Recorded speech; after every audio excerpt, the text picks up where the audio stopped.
मुख्यमंत्री माझी लाडकी बहीण योजनेअंतर्गत जे लाभार्थी महिला आहे त्यांना अजूनही प्रश्न आहे की ही जी शिफारस पत्र आहे ते नेमकं कोणासाठी आहे, म्हणजे सगळ्या सरसकट लाडक्या बहिणींनी शिफारस पत्र अंगणवाडी सेविकाताईंकडे द्यायचं आहे का विवाहित महिलांनी द्यायचं आहे का अविवाहित महिलांनी द्यायचं आहे किंवा ज्यांचे पती किंवा वडील हयात नाही अशा लाडक्या बहिणीने द्यायचं आहे, असं सर्व गोंधळ चालू आहे. व अजून एक महत्त्वाचं म्हणजे अंगणवाडी सेविकाताई आमचे कागदपत्र जमा करून घेत नाहीत.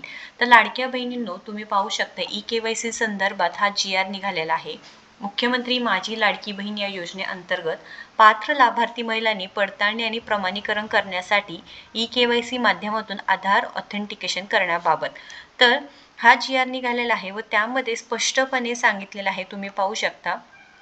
हे बघा, या योजनेअंतर्गत ज्या पात्र लाभार्थी महिलांचे वडील हयात नाहीत किंवा पती देखील हयात नाहीत किंवा घटस्फोट झालेले आहे, त्या लाभार्थी महिलांनी स्वतःचे EKYC करावे व त्यानंतर त्यांनी त्यांचे पती अथवा वडील यांचे अधिकृत मृत्यू प्रमाणपत्र व घटस्फोट प्रमाणपत्र किंवा माननीय न्यायालयाचे आदेश याची सत्यप्रत संबंधित अंगणवाडी सेविका यांच्याकडे 31 डिसेंबर 2025 पर्यंत जमा करण्याच्या सूचना देण्यात आलेल्या आहेत. म्हणजेच काय, तुम्ही हा GR दाखवायचा आहे अंगणवाडी सेविकाताईंकडे.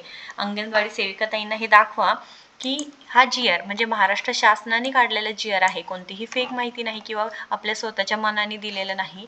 शासन निर्णयाची जी वेबसाईट आहे त्यावरती तुम्हाला हा GR मिळून जाईल. कोणाला जर हा GR पाहिजे असेल, अंगणवाडी सेविकाताईंना दाखवायचं असेल, तर तुम्ही आपल्याला इंस्टाग्रामवर मेसेज करू शकता किंवा आपल्या व्हॉट्सअप ग्रुप आहेत तिथे तुम्ही जॉईन तुम्हाला मिळून जाईल.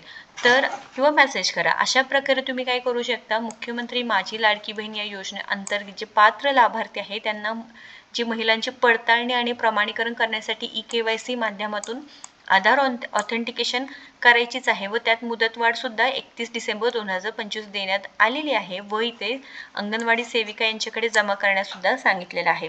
बऱ्याच लाडक्या बहिणीने आपल्याला मेसेज केले किंवा कमेंट सुद्धा करून सांगत आहे की अंगणवाडी सेविका ताई आमच्याकडून काही घेत नाहीत, आम्ही काय करावं आता. व जी ऑफिशियल वेबसाईट आहे तुम्ही पाहू शकता, ही जी ऑफिशियल वेबसाईट आहे त्यावरती जाऊन तुम्हाला ही जी फर्स्ट स्टेप आहे EKYCची ते सुद्धा करायची आहे. आणि महत्त्वाचं म्हणजे वन टाईम एडिट ऑप्शन असणार आहे. 4 वेळा तुम्हाला एडिटिंग करता येणार नाही. घाई गडबडीत आधी EKYC केली असेल, एकदा चूक सुधारण्याची संधी तुम्हाला मिळणार आहे, त्यामुळे तुमचे पैसे चालू राहणार आहे. व आता राहिला प्रश्न दुसरा, हा शिफारस पत्र. आता हे शिफारस पत्र अंगणवाडी सेविकांचं काम आहे, हे पूर्णपणे काय करायचं आहे, त्यांनी भरून द्यायचं आहे. पण तुम्हाला त्याची प्रिंट काढून तुमचं नाव आणि आधार क्रमांक टाकून द्या, जेणेकरून ते चुका होणार नाहीत व काय होऊन जाईल की अंगणवाडी सेविका व ज्या अंगणवाडी केंद्राचं नाव आहे हे सगळी माहिती भरून त्या EKYC करण्यापासून जी तुमची सेकंड स्टेप आहे यामध्ये जे आधार क्रमांक टाकून कॅप्चे टाकून मी सहमत आहे टाकल्यानंतर OTP पाठवा, ही स्वतःची EKYC केली. त्यानंतर जी सेकंड स्टेप आहे वडिलांचे किंवा पतीचे आधार क्रमांक, त्या EKYC पासून तुम्हाला सूट मिळणार आहे बघा. म्हणजेच काय, तुम्हाला कोणतेही तिथे आधार क्रमांक किंवा तुम्हाला कोणाचेही आधार कार्ड नंबर टाकायची गरज पडणार नाही. म्हणजे नातेवाईकांचं तर टाकायचंच नाही, पण ज्यांचे वडील व पती हयात नाहीत किंवा ज्यांचे घटस्फोट झालेले आहेत या लाडक्या बहिणींसाठी हे असणार आहे. तर इथे शिफारस पत्रामध्ये स्पष्टपणे सांगितलेलं आहे बघा, तुम्ही यांचे पती, तुमचं नाव म्हणजे ज्यांचं वडील किंवा पती हयात नाही किंवा घटस्फोट झालेला आहे अशा महिलांसाठी आहे. श्रीमती, त्यांचं नाव, आधार क्रमांक, यांचे पती मृत्यू प्रमाणपत्र किंवा वडिलांचे मृत्यू प्रमाणपत्र किंवा माननीय न्यायालयाचे आदेश. बघा, आता वडिलांचा मृत्यू आहे तरी सुद्धा मृत्यू प्रमाणपत्र आहे तरी सुद्धा अविवाहित मुलींनी सुद्धा दिलं तर चालणार आहे. म्हणजेच काय, लक्षात घ्या की विवाहित आणि विवाहितमध्ये कोणाला, ज्यांचे आधार क्रमांक नवऱ्याच्या नावावर आहे, ओके, पण आपलं काय की डिवोर्स झालेला आहे किंवा हयात नाही, त्यावेळेस मृत्यू प्रमाणपत्र, पतीचे मृत्यू प्रमाणपत्र किंवा जे घटस्फोटाचं आहे ते तुम्हाला अंगणवाडी सेविकाताईंकडे जमा करायचं आहे. अविवाहित महिलांनी EKYC करताना वडील हयात नाही तर वडिलांचे मृत्यू प्रमाणपत्र द्यायचं आहे. त्यांची मी तपासणी केलेली असून त्यामध्ये सदर लाभार्थी महिलेचे पती किंवा वडील यांचा मृत्यू झाल्यामुळे त्यांचे आधार क्रमांक OTP प्राप्त होण्यास अडचण निर्माण झालेला आहे. सदर बाबतीची मी खात्री केली असून संबंधित लाभार्थ्यांचे पती अथवा वडील यांची KYC करण्यापासून सूट देण्यात यावी अशी शिफारस करत आहे. हे असं शिफारस काही केले जाणार आहेत व इथे बालविकास प्रकल्प अधिकारी यांच्याकडे पाठवले जाणार आहे. तुमची KYC होणार आहे व तुमचे पैसे चालूच राहणार आहे.